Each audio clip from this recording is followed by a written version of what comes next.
Bismillahirrohmanirrohim. Assalamualaikum warahmatullahi wabarakatuh. Salam sejahtera, salam satu hobi. Jumpa kembali bersama Fatin Nurseri. Untuk kali ini kita akan review lagi tentang tanaman hias.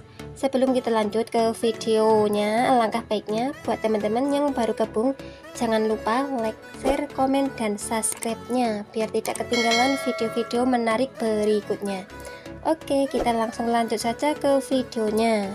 Oke, ini kita ada jenis anggrek Colocan speciosa, kondisi sudah rawatan. Untuk plannya rimbun, subur, dan cantik ya. Dan untuk teman-teman yang belum tahu, untuk Colocan speciosa, untuk contoh bunganya seperti ini.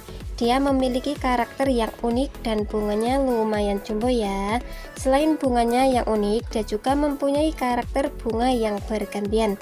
Sebagai contohnya, ini yang sudah mekar dan selain warna coklat putih untuk Colocan speciosa, juga ada yang warnanya hijau, coklat, dan putih. Jadi buat teman-teman yang suka boleh langsung order aja melalui nomor admin yang tertera di video.